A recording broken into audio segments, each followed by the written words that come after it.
नमस्कार जी, स्वागत सत्कार अभिनंदन राम राम जय श्री कृष्ण राधे राधे। कैसे हैं आप सभी? स्वागत आप सभी का एक बार पुनः चंदू सर की क्लास के मंच पर। 2100 प्रश्नों की एक अद्भुत श्रृंखला जिसकी 10 क्लासें हम ले चुके थे। आज हम 11वीं क्लास ले रहे हैं और धार्मिक आंदोलन कंप्लीट करने वाले हैं।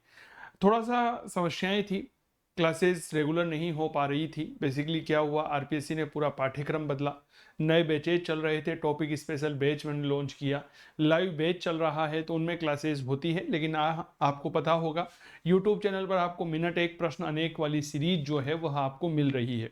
ठीक है, आपका प्यार मिल रहा है, इसके लिए आपका आभार। चलिए शुरू करते हैं। तो मूल रूप से history, assistant professor UGC net, target school, व्याख्याता है, भाग है 3 और टॉपिक है धार्मिक आंदोलन। क्लास 11 प्रश्न वह जो परीक्षा में आएंगे। 2100 प्रश्नों की अद्भुत श्रृंखला चंदू सर की क्लास के मंच के बारे में आप सभी जानते हैं, बताने की आवश्यकता नहीं है। पहला प्रश्न आज का यह रहा। क्या है पहला प्रश्न? बहुत अच्छे से समझिए। महावीर जैन ने किस भाषा में अपना प्रवचन दिया? पाली में, मगधी, शूरसेनी या अर्ध मागधी भाषा? जो जैन धर्म के 24वें तीर्थंकर हुए हैं, जिन्हें हम महावीर स्वामी कहते हैं, इन्होंने मूल रूप से किस भाषा में अपने प्रवचन दिए थे? देखो, महावीर स्वामी ने अपना प्रवचन अर्ध मागधी भाषा में दिया था। बताओ किस भाषा में दिया था? अर्ध मागधी भाषा में दिया था। क्लियर? अब अर्ध मागधी भाषा के 5 भेद होते हैं: मागधी, अर्ध मागधी, शौरसेनी, मेरे दोस्त पेचासी और महाराष्ट्री प्राकृत। क्या ये बात क्लियर हो गई? तो मूल रूप से महावीर स्वामी ने अपना प्रवचन किस भाषा में दिया था? अर्ध मागधी भाषा में दिया था। अगला प्रश्न, प्रथम जैन धर्म सभा आयोजित की गई थी? कुशीनारा, पावा, वल्लभी और पाटलिपुत्र। देखो, मूल रूप से किसी भी धर्म के प्रचार प्रसार के लिए, ठीक है, धर्म के प्रसार हेतु क्या आयोजित की जाती है? सभा आयोजित की जाती है। इसे हम संगीति भी कहते हैं और इसे ही हम सम्मेलन भी कह सकते हैं। बताओ क्या कह सकते हैं? सम्मेलन कह सकते हैं। बौद्ध धर्म में कुल मिलाकर के 4 बौद्ध संगीतियां हुई थी, जबकि जैन धर्म में मेरे प्यारे साथियों याद रखिएगा 2 हुई। पहली जैन संगीति का आयोजन पाटलिपुत्र में चंद्रगुप्त मौर्य के समय किया गया था और दूसरी का आयोजन जो है वल्लभी गुजरात में किया गया था। ये बात याद रखना। मैत्रक वंश का शासक था भट्टार्क उसके समय। अब यहां पर कौन सा पूछा है? प्रथम पूछा है। तो पहली जैन संगीति का आयोजन किया गया था पाटलिपुत्र में। ठीक है, अगला प्रश्न, कनिष्क जो बौद्ध धर्म के किस संप्रदाय का अनुयायी था? हीनयान का, महायान, वज्रयान का था? कनिष्क बौद्ध धर्म के किस संप्रदाय का अनुयायी था? कनिष्क जो कुषाण शासक था, इसके समय मूल रूप से बौद्ध धर्म की चौथी बौद्ध संगीति का आयोजन कुंडलवन कश्मीर में किया गया था। बौद्ध धर्म स्पष्ट रूप से 2 भागों में बटा, हीनयान और महायान, और इस कनिष्क के द्वारा महायान संप्रदाय को संरक्षण प्रदान किया गया था। क्लियर? किसे संरक्षण प्रदान किया गया था? महायान संप्रदाय। जैन संगीति, प्रथम जैन संगीति किसने आहूत की थी? भद्रबाहु, गर्दभिल, स्थूलभद्रा ने और देवर्धि गण ने। प्रथम जैन संगीति जो है यह किसने आहूत यानी कि किसने बुलाई थी? बताओ, प्रथम जैन संगीति का आयोजन किसके द्वारा किया गया था? बहुत अच्छा प्रश्न है। कौन इसके अध्यक्ष थे? अगर एक सिंपल सी भाषा में बात करते हैं तो याद रखना, मूल रूप से स्थूलभद्र इसके अध्यक्ष थे। स्थूलभद्र जो हैं, इन्होंने श्वेतांबर संप्रदाय की नींव रखी थी। क्या ये बात क्लियर हो गई? और मेरे दोस्त भद्रबाहु जो है, इन्होंने दिगंबर संप्रदाय की नींव रखी थी। दिगंबर संप्रदाय के लोग मगध छोड़ करके दक्षिण भारत में श्रवण बेलगोला चले गए थे, इसीलिए इन्हें दक्षिणी जैनी कहते हैं। और यह श्वेतांबर वाले उत्तर भारत में ही रहे थे, इसीलिए इन्हें उत्तरी जैनी के तौर पर जानते हैं। लगभग 3य शताब्दी ईसा पूर्व में प्रथम जैन संगोष्ठी कहां पर हुई थी? रिपीटेड प्रश्न है, पाटलिपुत्रा में हुई थी। जैन धर्म का ईश्वर के प्रति क्या विचार है? कोई भी धर्म जब जागृत होता है तो मेरे दोस्त वह अपना एक विचार लेकर के आता है। इसी तरह से जैन धर्म जो है यह ईश्वर के बारे में क्या सोचता है। ठीक है, यह प्रश्न आपसे पूछा गया है। क्या यह ईश्वर में विश्वास की बात करता है? ईश्वर में अविश्वास की बात है? तीर्थंकरों में विश्वास है? देवी देवताओं में विश्वास है? जैन धर्म जो है इसका ईश्वर के प्रति क्या विचार है? सर, जैन धर्म बिल्कुल सिंपल सी भाषा में समझिएगा, जैन धर्म केवल और केवल पंच परमेष्ठी भगवान को मानता है।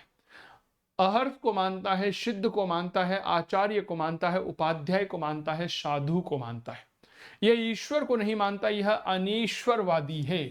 जैन धर्म क्या है? अनीश्वरवादी है। इसीलिए कहा जाता है कि जैन धर्म का ईश्वर के प्रति क्या विचार था? ईश्वर में अविश्वास था, अर्थात यह अनीश्वरवादी है। यह क्या है? यह अनीश्वरवादी है। अगला प्रश्न, सर एडविन अर्नोल्ड की किताब है द लाइट ऑफ एशिया। इसी किताब को एशिया का प्रकाश पुंज भी कहा जाता है। क्लियर हो गई। अब इस प्रकाश पुंज जो है यह किस पर आधारित है? ललित विस्तार पर, दिव्याउधान, सुत्त पीठक और अभिधम्म पीठक। बताओ। बहुत बढ़िया प्रश्न है, कृपया बताइए। इसमें मूल रूप से द लाइट ऑफ एशिया किसे कहा गया है? इसे कहा गया है गौतम बुद्ध को। भगवान गौतम बुद्ध को क्या कहा गया है? लाइट ऑफ एशिया कहा गया है। अगर मैं हिंदी में बात करता हूं तो यहां पर नाम आता है एशिया का प्रकाश पुंज। बताओ क्या नाम आता है? एशिया का प्रकाश पुंज।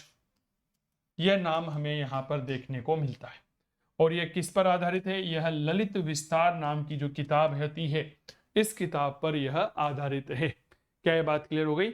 ललित विस्तार ग्रंथ में ही 64 प्रकार की लिपियों का उल्लेख भी मिलता है। इसमें 64 लिपियों का उल्लेख मिलता है। कितनी लिपियां हैं? याद रखिएगा 64 लिपियां जो है उसका उल्लेख हमें इस ग्रंथ में यानी कि ललित विस्तार में देखने को मिलता है। चलिए अगला प्रश्न, दीर्घ निकाय का हिंदी अनुवाद है? बाल गंगाधर तिलक ने किया, राहुल सांस्कृतन ने किया, डॉक्टर भंडारकर, प्रोफेसर अयंगकर के द्वारा किया गया था। बताए। दीर्घ निकाय मूल रूप से हिंदी अनुवाद भी है, उपलब्ध है इसका। यह जो त्रिपीठक होते हैं, सुत्त पीठक, विनय पीठक और अभिधम्म पीठक, उस सुत्त पीठक का पहला भाग है यह।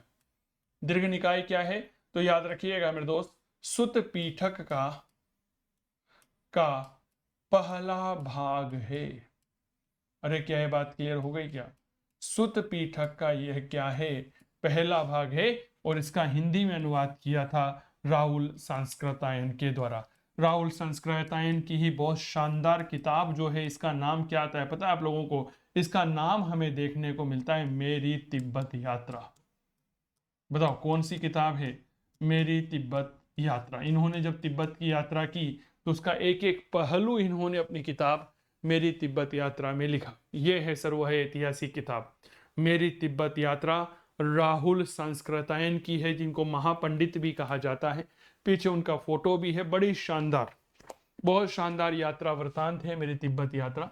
कभी मौका मिले, नौकरी वोकरी लग जाए ना, तो उसके बाद ऐसी किताबों को जरूर पढ़िएगा।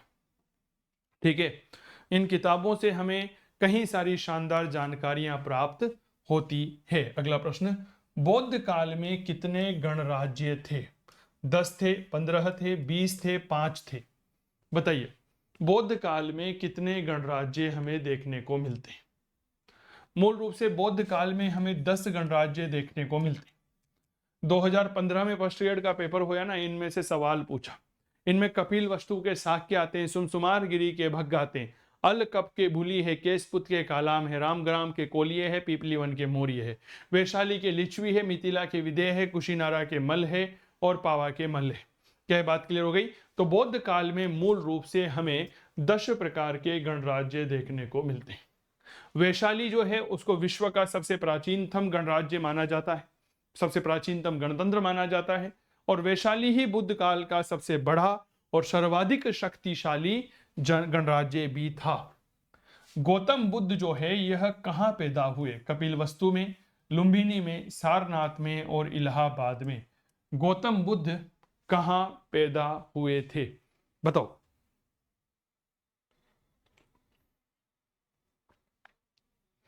गौतम बुद्ध का जन्म कहां हुआ था? गौतम बुद्ध का जन्म नेपाल की तराई के कपिलवस्तु के लुम्बिनी नामक स्थान में हुआ था।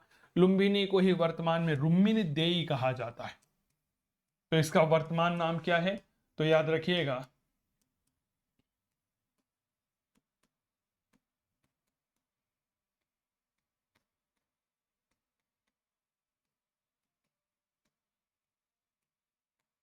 रुमिनदेई। अगला प्रश्न, कपिल वस्तु की पहचान की गई है लुम्बिनी के पास से, वैशाली के पीपरहवा और श्रावस्ती। प्रश्न है तो सरल सा जवाब है कि कपिल वस्तु के पास ही थी लुम्बिनी, जहां पर भगवान बुद्ध का जन्म हुआ था। तो इसी प्रकार मेरे प्यारे साथियों, कपिल वस्तु की पहचान जो है, कपिल वस्तु की पहचान कहां से की गई है, यह सवाल है, कृपया जवाब दीजिए। कपिल वस्तु की पहचान पीपर हवा के साथ में की गई है। ठीक है, पीपर हवा, सही जवाब क्या होगा, पीपर हवा यहां पर होगा। अगला प्रश्न ये रहा। अच्छा, इस क्लास की पीडीएफ अगर आपको चाहिए तो you can download Google Chandu sir की class mobile application from Google play store. इस क्लास की पीडीएफ मैं आपको वहां पर उपलब्ध करवा दूंगा। आप गूगल प्ले स्टोर से चंदू सर की क्लास मोबाइल एप्लीकेशन को डाउनलोड कर सकते हैं। लुम्बिनी किसका जन्म स्थान रहा है? रिपीटेड प्रश्न है। सिद्धार्थ का जन्म स्थान रहा है। यही सिद्धार्थ बाद में क्या कहलाए? ये कहलाए गौतम बुद्ध। बताओ, यही सिद्धार्थ क्या कहलाए थे? यही सिद्धार्थ बाद में गौतम बुद्ध के रूप में लोकप्रिय हुए थे। ठीक है। अच्छा, वर्धमान किसके बचपन का नाम था पता है आप लोगों को? वर्धमान जो है यह महावीर स्वामी के बचपन का नाम था। महावीर स्वामी जैन धर्म के 24वें तीर्थंकर हुए हैं। क्लियर? चलिए जी, अगला प्रश्न देखिए। बुद्ध का महापरिनिर्वाण किस राज्य में हुआ? वज्जी, मगध, कुशीनगर के मल्ल में और कौशल में। महापरिनिर्वाण का तात्पर्य है मोक्ष जाना। ठीक है, तो इनका कहां पर हुआ था? 483 ईसा पूर्व की बात है यह। ठीक है, यह बात थोड़ा सा याद रखिएगा। ठीक है, कब हुआ था महापरिनिर्वाण? 483 में हुआ था, ईसा पूर्व में हुआ था। इनका अंतिम संस्कार राम संभार नदी के किनारे पर किया गया। उसके बाद जो इनके अस्थि अवशेष थे, उन अस्थि अवशेषों को द्रोण नामक ब्राह्मण ने 8 भागों में बांटा था। क्या ये बात क्लियर हो गई? तो सही जवाब होगा कुशीनारा के मल्ल। क्या सही जवाब होगा? याद रखना है, कुशीनारा के मल्ल इस प्रश्न का सही जवाब होगा। क्लियर? चलिए जी, अगला प्रश्न देखिए। गौतम बुद्ध का जन्म स्थान लुम्बिनी है। पूर्वी उत्तर प्रदेश में, नेपाल में, उत्तरी बिहार और बंगाल में। भगवान बुद्ध का जन्म कहाँ हुआ था? लुम्बिनी में हुआ था। यह कहाँ पर है? नेपाल की तराई में स्थित है।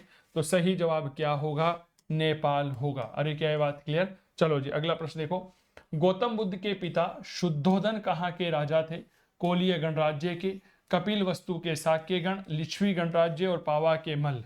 मैं बेसिकली प्रश्न उत्तर करवाते समय ना अनावश्यक बातों पर कम ध्यान देता हूं। मेरा एक ही उद्देश्य रहता है कि काम की बात की जाए, वह बात की जाए जो आपकी परीक्षा के दृष्टिकोण से उपयोगी होती है। क्लियर हो गई?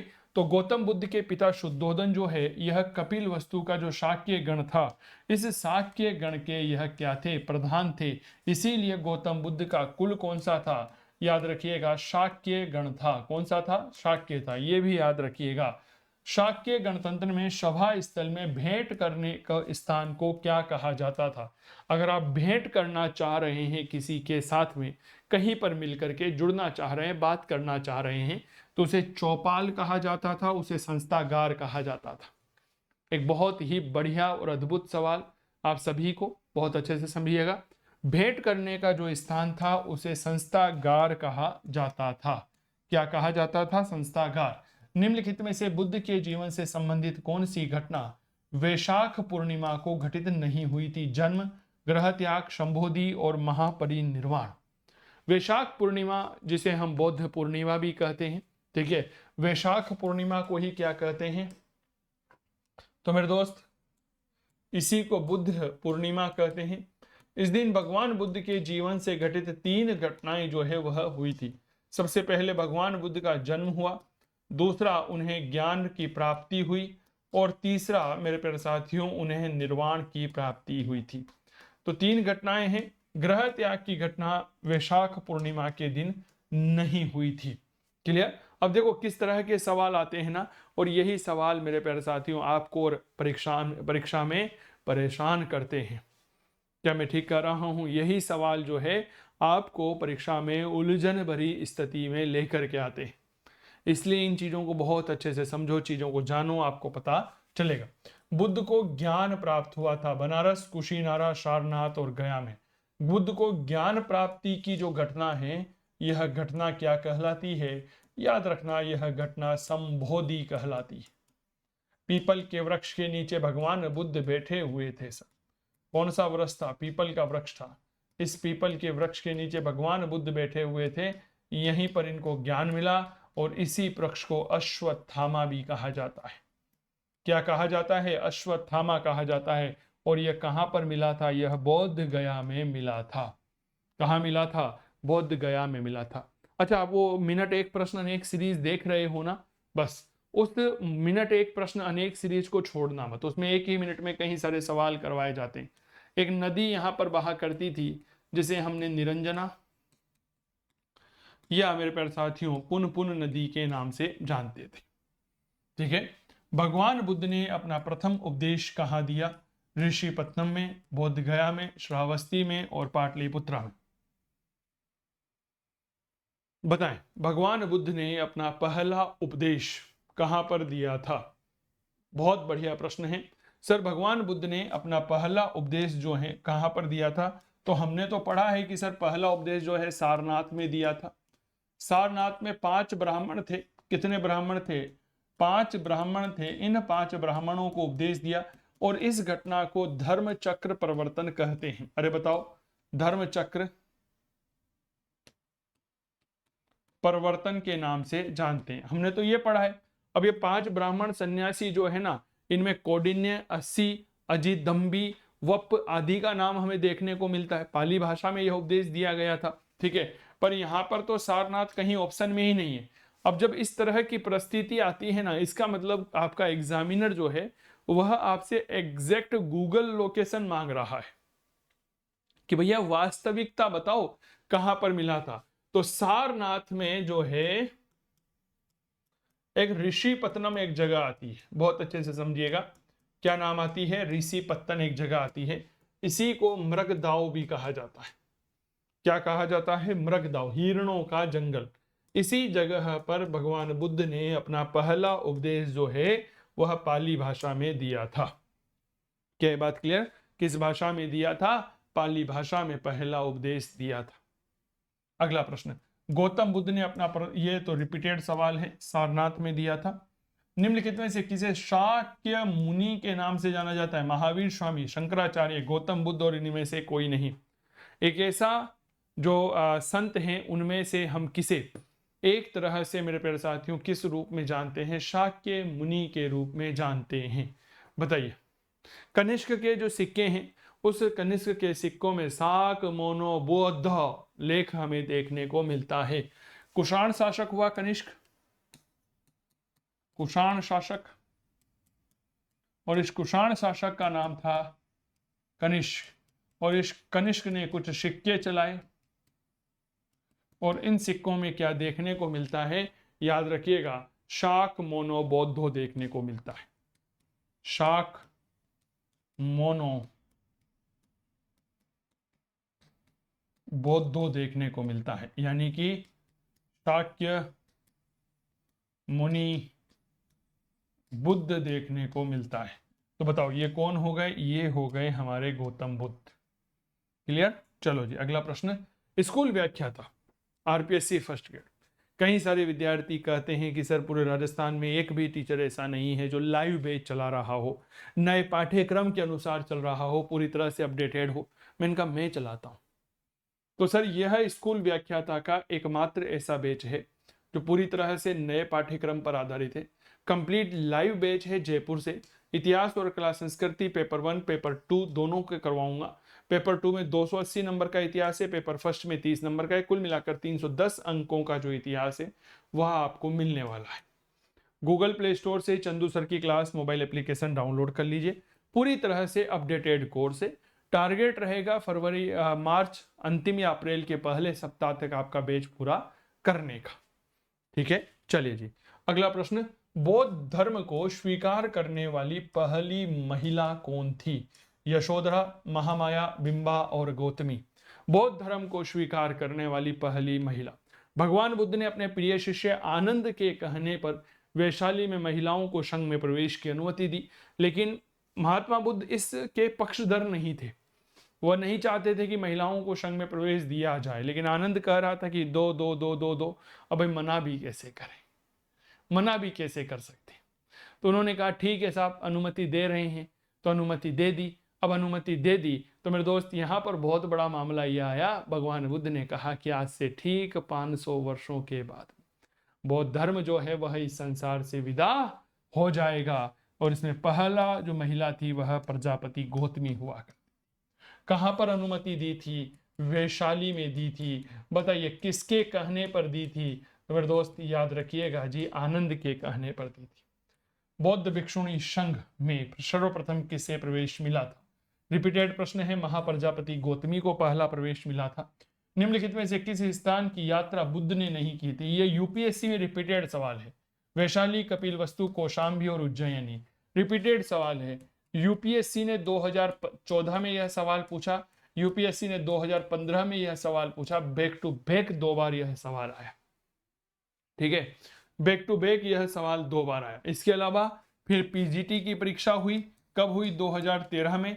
टीजीटी का पेपर हुआ 2018 में, इसमें बैक टू बैक सवाल आया। कॉलेज लेक्चर का पेपर हुआ 2011 में, वहां पर भी यह सवाल आया था। यानी कि एक ऐसा सवाल जो भगवान बुद्ध के जीवन से जुड़ा हुआ है। आप याद करिए, जब हमने कोर्स पढ़ाया था तो उसमें आपको एक घटना पढ़ाई थी जिसे अष्ट महास्थान कहते हैं। यानी कि 8 ऐसे स्थान जो भगवान बुद्ध के जीवन से जुड़े हुए हैं। उन अष्ट महास्थानों में उज्जैनी का नाम नहीं आता है। मैंने उसमें स्पष्ट कहा था कि अवंती, जिसे हम उज्जैन जिसकी राजधानी थी, वहां पर यह नहीं गए थे। ये नहीं गए थे, इनको कोई मतलब ही नहीं था। क्या यह बात क्लियर हो गई? ये नहीं गए थे। अगला प्रश्न, श्रावस्ती जहां पर सर्वाधिक उपदेश दिए थे, किस नदी के किनारे पर स्थित है? श्रावस्ती। यहां पर गौतम बुद्ध ने सर्वाधिक उपदेश दिए थे। पता है आपको? सर्वाधिक उपदेश दिए थे किस नदी? अनिमा, रोहिणी, अचिरावती, हिरण्यवती नदी के किनारे पर। कौन सी नदी के किनारे पर मेरे प्यारे साथियों? यह वैशाली श्रावस्ती स्थित था। तो याद रखना, यह नदी आती है अचिरावती। अचिरावती नदी के किनारे पर यह स्थित था। निम्नलिखित में से थेरवाद या स्थविरवाद किसे कहते हैं? महायान, हीनयान, वज्रयान और तंत्रयान। 2 प्रश्न बहुत गजब। देखो, एक तो आता है थेरवाद, जिसे हम स्थविरवाद भी कहते हैं, स्थिरवाद, और एक आता है महासांगिक।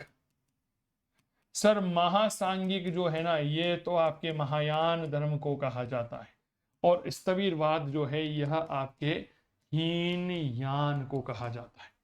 तो सही जवाब क्या होगा? हीनयान होगा। क्या होगा?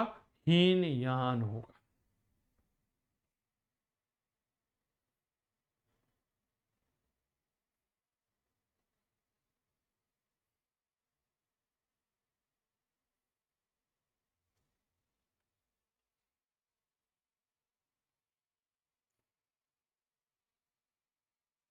हीनयान होगा।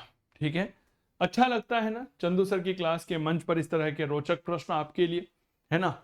और बेसिकली यह वह प्रश्न है जिसमें विद्यार्थी अक्सर परेशान होता है। मैंने एक चीज नोटिस की है। यह अगला प्रश्न देखो, हेमवंत संप्रदाय एक शाखा है हीनयान की, महासांगिक, महासांगिक यानी कि महायान संप्रदाय की है, या आजीवक की है और वज्रयान की है? आजीवक संप्रदाय की स्थापना किसने की थी? ये मैं प्रश्न आपके लिए छोड़ करके जा रहा हूं।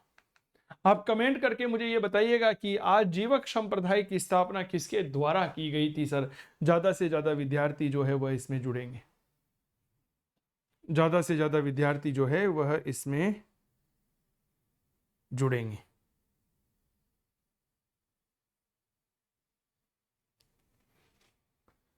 सर हेमवंत शाखा जो है वह हीनयान संप्रदाय की है। अगला प्रश्न, प्रथम बौद्ध संगीति का अध्यक्ष कौन था? थेरियक्ष, महाकश्यप, मोगलीपुत्तिश और वसुमित्र। प्रथम बौद्ध संगीति हुई, ठीक है, कुल मिलाकर के 4 हुई। ठीक है, पहली बौद्ध संगीति जो भगवान बुद्ध की मृत्यु के ठीक समय हुई थी, कहां हुई थी? राजगृह में हुई थी। क्या ये बात क्लियर हो गई? 483 ईसा पूर्व में हुई थी। दूसरी वैशाली में, तीसरी पाटलिपुत्र, चौथी कश्मीर कुंडलवन में हुई थी। पहली बौद्ध संगीति का अध्यक्ष कौन था? बताओ ना, हाँ या ना? इस समय राजा तो हुआ करता था अजात शत्रु। अरे क्या ये बात क्लियर हो गई? क्या ये बात क्लियर हो गई? अजात शत्रु था। ठीक है, कहां पर हुई थी? राजगृह में हुई थी। कब हुई थी? भगवान बुद्ध की मृत्यु के समय हुई। तुरंत बुला लिया गया कि आ जाओ भाई, एक विपत्ति आन पड़ी है, जो भी आएगा और अपने विचार देगा वही सर्वश्रेष्ठ होगा। महाकश्यप इसके अध्यक्ष बने थे। क्लियर? कौन बने थे भैया? याद रखना, महाकश्यप बने थे राजा। निम्नलिखित में से किस शासक के काल में तृतीय बौद्ध संगीति? हाँ, तृतीय बौद्ध संगीति। तृतीय बौद्ध संगीति पाटलिपुत्र में हुई थी रे।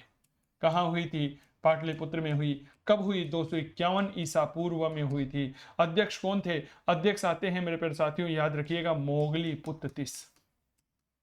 मोगली पुत्र तिस आते हैं। इसी बौद्ध संगीति में मेरे प्यारे साथियों बौद्ध धर्म का विदेशों में प्रचार प्रसार करने का निर्णय लिया गया। इसी बौद्ध संगीति में अशोक इस समय राजा हुआ करता था। अशोक ने अपने पुत्र महेंद्र और पुत्री संघमित्रा को श्रीलंका भेजा। 60,000 पथभ्रष्ट बौद्ध भिक्षुओं को संघ से बाहर किया कि चले जाओ, तुम्हारी आवश्यकता नहीं है। क्या ये बात क्लियर हो गई? अब पहली पढ़ ली, तीसरी पढ़ ली, तो दूसरी भी पढ़ लो। दूसरी बौद्ध संगीति कहां पर हुई थी? वैशाली में हुई थी। शिशुनाग राजवंश का एक राजा हुआ करता था कालाशोक, उसके समय हुई थी। पहली बौद्ध संगीति के 100 वर्ष बाद हुई थी। पहली 483 ईसा पूर्व में हुई, दूसरी 383 ईसा पूर्व में हुई। अध्यक्ष था शावक मीर। और चौथी तो प्रथम शताब्दी ईस्वी में हुई थी। कुषाण शासक कनिष्क के समय वसुमित्र की अध्यक्षता में हुई थी। कुंडलवन कश्मीर में हुई थी, जहां पर बौद्ध धर्म स्पष्ट रूप से दो भागों हीनयान और महायान में बट गया था। विभाजन का कारण था मठीय अनुशासन के 10 नियम, जिनको लेकर के बहुत बड़ा विवाद हो गया था। यही विवाद बौद्ध धर्म को दो अलग अलग भागों में बांट देता है। क्लियर? मुस्कुराइए ना, इतिहास की बात कर रहे हो, चंदू जैन के साथ कर रहे हो। बोल बांके बिहारी लाल की जय। चलो अगला प्रश्न। बौद्ध धर्म से संबंधित चतुर्थ बौद्ध संगीति के अध्यक्ष, अभी थोड़ी देर पहले ही मैंने बताया था, चौथी बौद्ध संगीति किसकी अध्यक्षता में हुई थी? सबसे पहले कहां हुई थी रे? बताओ ना मेरे लालो। कुंडलपुर में हुई थी, कुंडल वन में हुई थी। अरे कुंडल वन कहां पर है? तो यह जम्मू कश्मीर में है। राजा कौन था? कुषाण शासक कनिष्क था। कई सारे बौद्ध भिक्षुओं ने भाग में लिया था। वसुमित्र इसका सही जवाब होगा। अधोलिखित में से किसने कश्मीर के कुंडल वन में बिहार में आयोजित चतुर्थ बौद्ध संगीति की अध्यक्षता की थी? बिहार, कुंडल वन बिहार में। सर वसुमित्र, रिपीटेड सवाल। अच्छा, फाउंडेशन कोर्स। कई सारे विद्यार्थी ना, पता है, एक बात मुझसे पूछते हैं कि सर हमें एक ऐसा कोर्स बताओ जिसमें हम सारे इतिहास के जितने भी परीक्षाएं होती है उन सब की तैयारी कर सके, चाहे वो असिस्टेंट प्रोफेसर हो, यूजीसी नेट हो, फर्स्ट ग्रेड हो, ऑल पीजीटी एग्जाम, जैसे अभी ईएमआरएस में भर्ती आई, हम इसकी भी करना चाहते हैं। एनवीएस में आने वाली है, केवीएस में भी आने वाली है, आरपीएससी फर्स्ट ग्रेड में भी चल रही है। ठीक है, फर्स्ट ग्रेड में लगभग 11,000 पद और आने वाले हैं। असिस्टेंट प्रोफेसर भी पास हो जाए, यूजीसी नेट जो है यह भी हमारा पास हो जाए, तो मेरे दोस्त इन सब के लिए एक शानदार कोर्स है, हिस्ट्री फाउंडेशन का कोर्स। यह कोर्स मूल रूप से 2 साल की वैधता के साथ होता है। ठीक है ना? इसमें लाइव और रिकॉर्डेड दोनों कोर्स आपको मिलते हैं। ठीक है ना? पाठ्यक्रम पर आधारित इतिहास का संपूर्ण कोर्स है, पीडीएफ में प्रिंटेबल नोट्स है और महत्वपूर्ण टॉपिक के वीडियो टेस्ट है। विद्यार्थियों से सीधा संवाद, कोई भी शिक्षक विद्यार्थी से बात नहीं करता, पर मेरे यहाँ पर ऐसा नहीं होता। आप सीधा मुझसे संपर्क करिए 8802060952 पर। इस नंबर पर आपसे बात की जाएगी और आपका जितनी भी समस्याएं हैं उन सब समस्याओं का समाधान किया जाएगा। ठीक है? हाँ, केवल जब क्लास में होता हूं तो विद्यार्थियों की का कॉल अटेंड नहीं करता हूं, अन्यथा फोन 24 घंटे चालू रहता है, ये बात याद रखना। तो फाउंडेशन कोर्स का लाभ ले सकते हैं, बड़ा बेहतरीन, असिस्टेंट प्रोफेसर के लिए है, सभी परीक्षाओं के लिए है। अगला प्रश्न ये रहा, बहुत अच्छे से समझिएगा फिर जवाब दीजिएगा। निम्नलिखित में से किस अभिलेख में गौतम बुद्ध के शरीर अवशेषों पर स्तूप निर्माण का प्रमाण मिलता है? महास्थान, पीपरहवा, लुम्बिनी और सारनाथ। कितने स्तूप बनाए गए थे सर? कुल मिलाकर के 8 स्तूप बनाए गए थे। कितने बनाए गए थे? 8 स्तूप बनाए गए थे। और पीपर हवा अभिलेख है, उत्तर प्रदेश से प्राप्त हुआ है। इसमें हमें इस तरह की जानकारी मिलती है। पीपर हवा जिसका समीकरण कपिल वस्तु से किया जा रहा है, उत्तर प्रदेश के किस जनपद में है? बस्ती, बहराइच, सिद्धार्थ नगर और संत कबीर नगर में है। यह कहां पर पड़ता है? यह बताइए। पीपर हवा कहां पर है?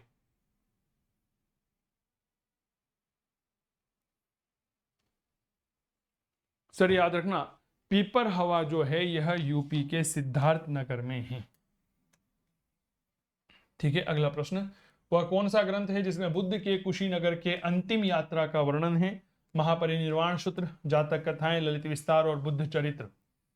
बुद्ध के कुशीनगर की यात्रा का वर्णन आता है और कुशीनगर की यात्रा उनके जीवन की अंतिम यात्रा हुई। यहीं का एक सुबद्ध व्यक्ति था, उसको अंतिम उपदेश देते हैं, यह बात याद रखना। और यह आता है महापरिनिर्वाण। अरे मेरे दोस्त, इसी महापरिनिर्वाण ने तो भगवान बुद्ध के प्राणों को हर लिया था, कुशीनगर में ही तो हरा गया था, तो ग्रंथ का नाम भी महापरिनिर्वाण ही होगा।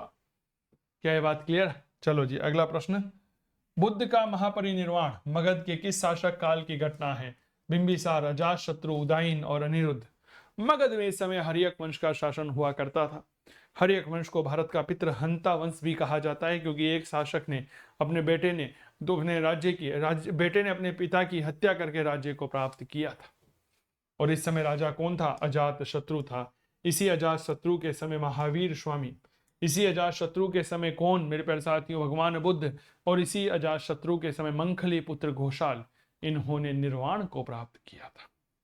क्लियर हो गई? यह मगध का पितृहंता भी कहलाता है। अगला प्रश्न, निम्नलिखित में से किसे बौद्ध परंपराओं में भावी बुद्ध या भविष्य का बुद्ध कहा गया है? मैत्रेय, अवलोकितेश्वर, वज्रपाणी है, मंजूश्री है। बताओ, भविष्य का बुद्ध कहा गया है। बहुत बढ़िया प्रश्न, कृपया जवाब साझा करिए।